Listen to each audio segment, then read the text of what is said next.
Hi and welcome to this video. This will be a team fight breakdown, review, analysis, that type of thing.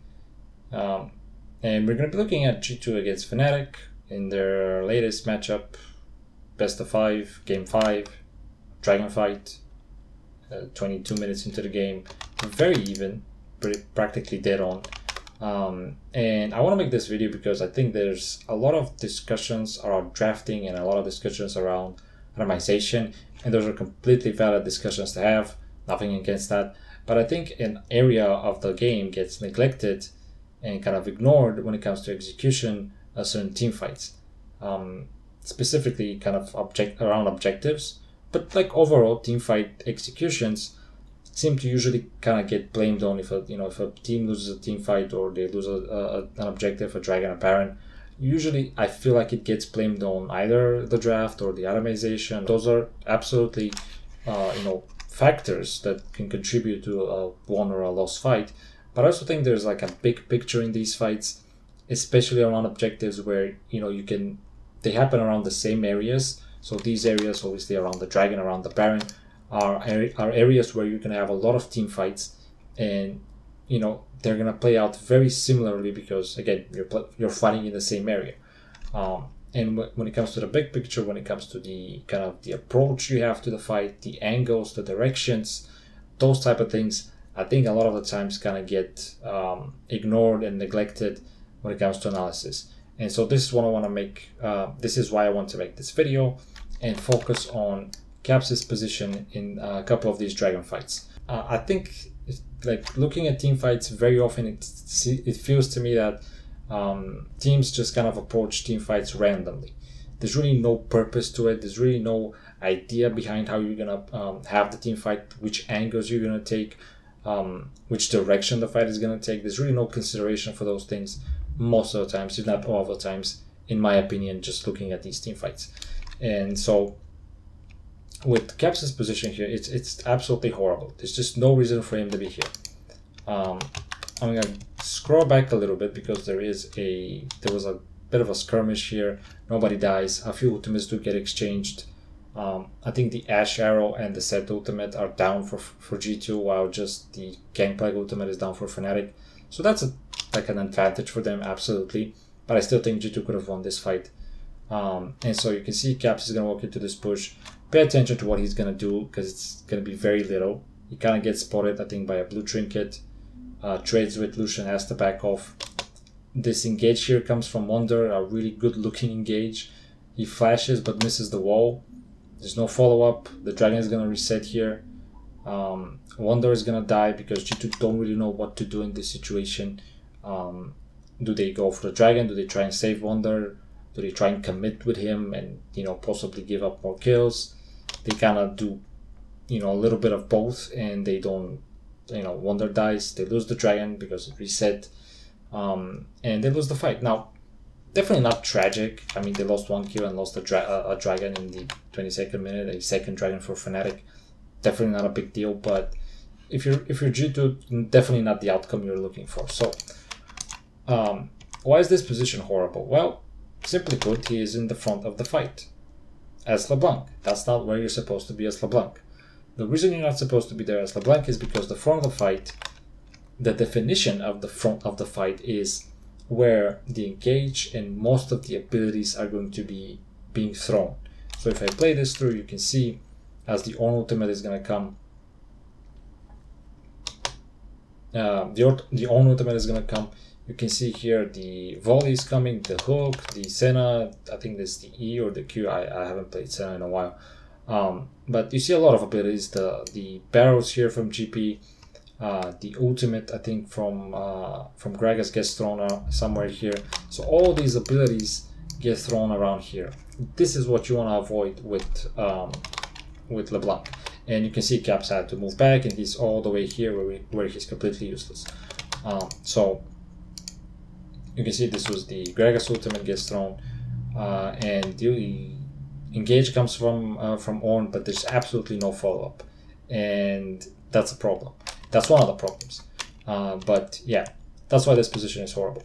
And you saw that they were fighting in the mid lane, so they knew exactly where Fnatic was. So when it comes to the kind of direction, the approach of this fight, Caps and G2 should completely know where Fnatic is, where they're going, and how they're gonna get there, right?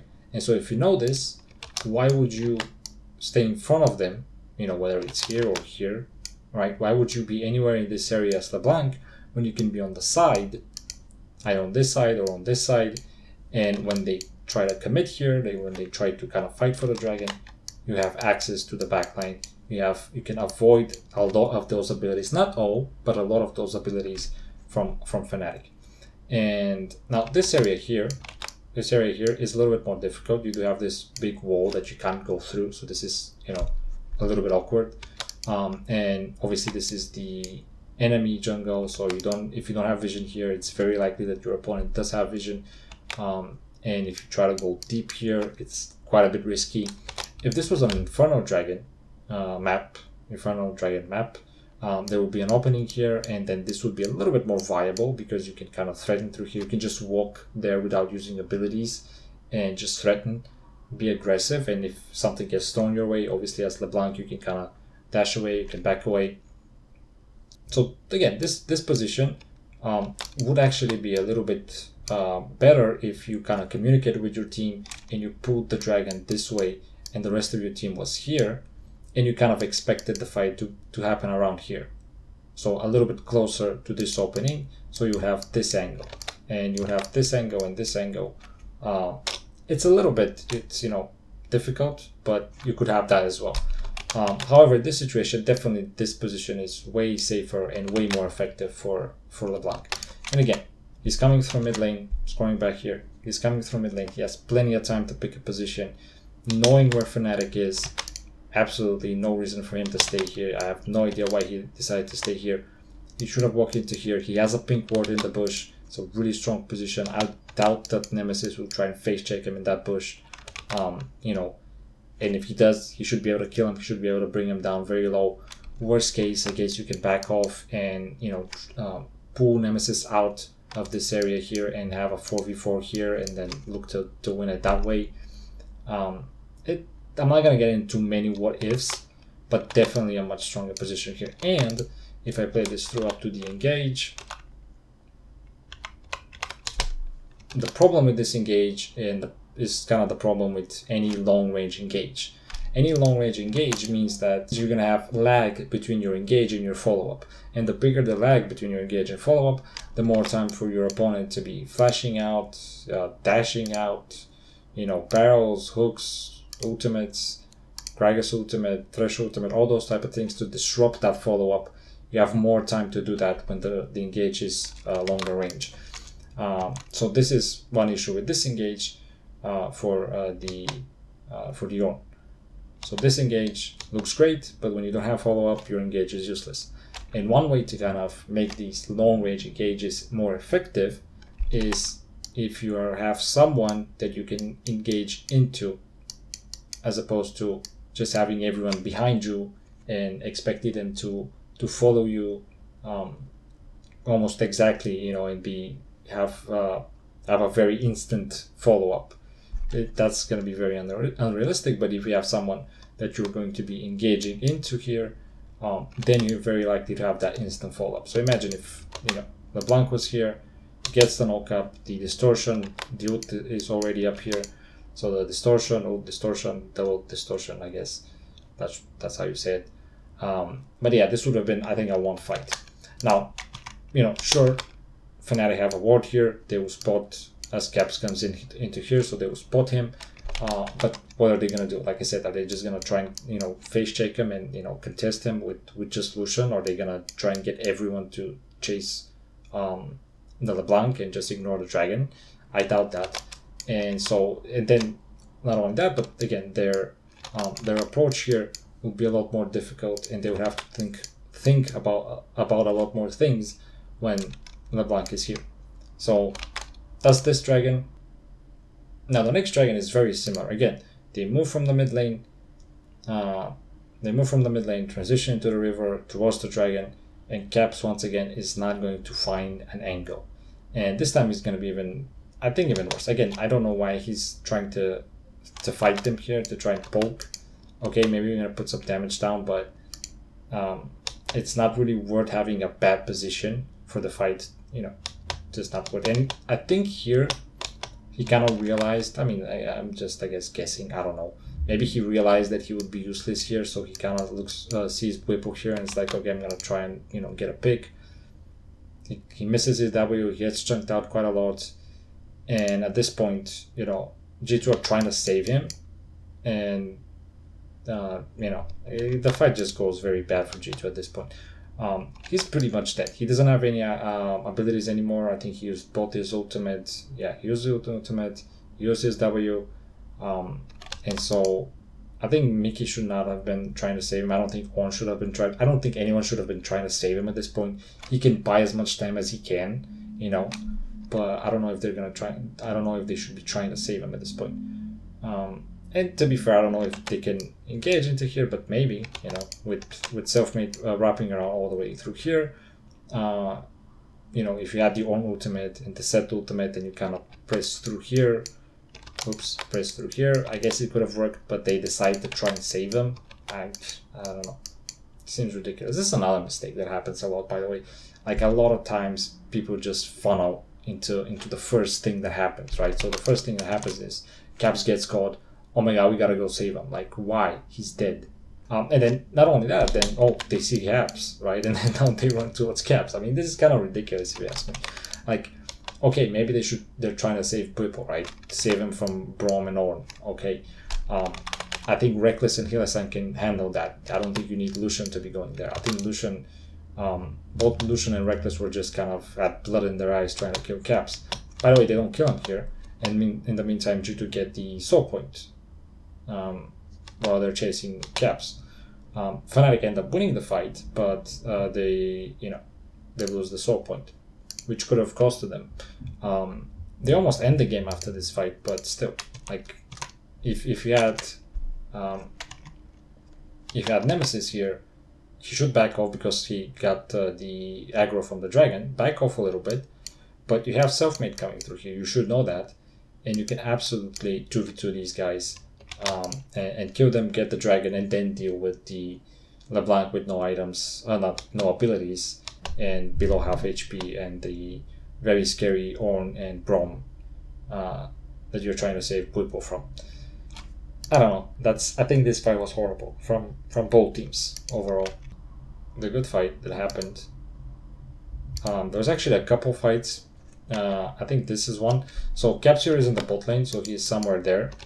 And then Fnatic decide that they're gonna siege the hardest lane to siege, the mid lane, knowing that Caps is gonna come through here. Like, they know he's in the bot lane. He was clearing the wave. They know he's in the bot lane.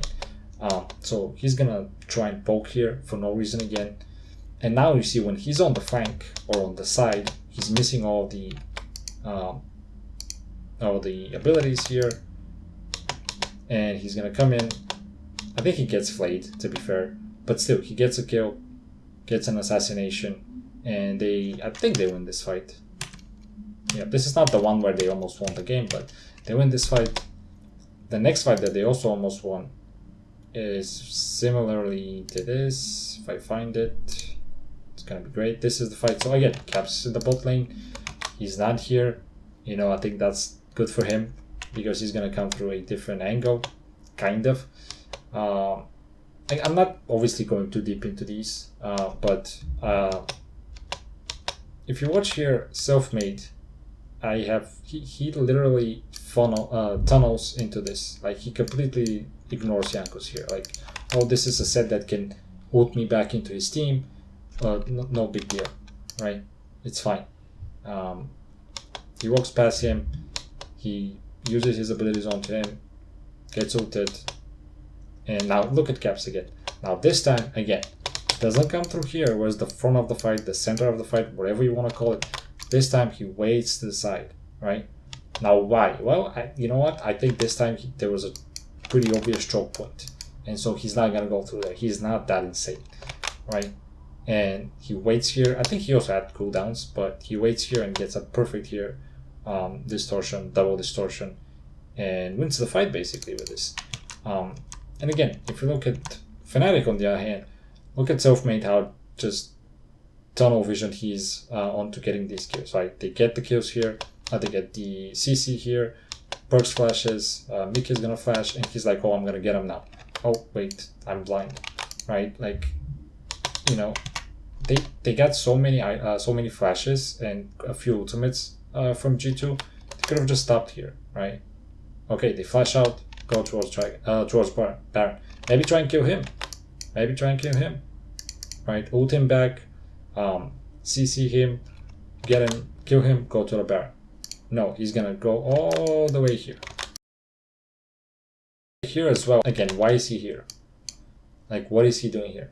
Nothing.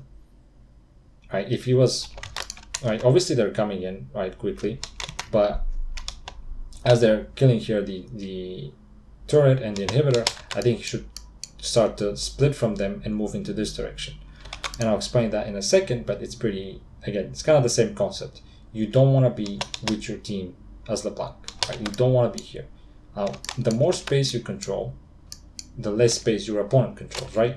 So if LeBlanc was here, he puts pressure on Nemesis, so Nemesis can't really just easily go here and try to clear the way, because if he uses his abilities here, then, you know, LeBlanc is going to come and one-shot him. I think he even eased forward here, or am I wrong? No, he doesn't. Okay. But yeah, he's not going to be able to safely stay here if LeBlanc is here, right? So the fact that they're just here means that he can stay here, right? So if you're just controlling this space and this space is open, then he can stay here very safely. Again, you can even just kind of do this, right? And threaten him like this. Let me try and control these arrows a little bit better. Something like this. This is what you want to do. You want to create different angles. And maybe the call here was just, hey, let's take the inhibitor, let's take the turrets, let's win the game, ignore these two guys. I think that's a bad call. Maybe that's what the call was, and that's why, you know, Caps played it this way. Like, this is definitely not as bad as I'm kind of making it out to be, I guess, but I think it was silly that he was here. Like, you know, this space here, if he moves, like when they kill the turret and he moves like this, they move like this, you know, they're focusing the turret. He's just staying here and threatening, right? He's very threatening as a LeBlanc, right? So he could just stay here and threaten. So yeah, I think a lot of teams are very bad at team fighting, if not all of the teams. I think LPO, I've watched some LPO, not a lot of LPO, but I think LPO are more confident when it comes to these type of situations. And so, like, the difference I think in LPO that you will see is that, like, if you look at these dragon fights, if I can find it, we're gonna look at the replay here. But I think in the LPO, like, the teams would not try and save their guy. If he gets caught, he gets caught, right? We don't care. At least from the little I've watched. I haven't watched that much, but I've watched a couple of LPL fights. I think that's a big difference there.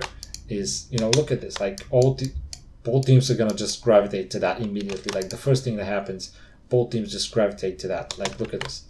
You know, it's like, I don't get it. And I think that's a bit of a difference between the at least the LEC and the LPO in terms of team fights. I'm gonna leave it at this. Thank you for watching and have a nice day. And if you did like it, you know, tell me you liked it. If you didn't like it, tell me you didn't like it. Kinda wanna know. So yeah, anyway, I appreciate you watching if you stuck around to here. Have a nice day.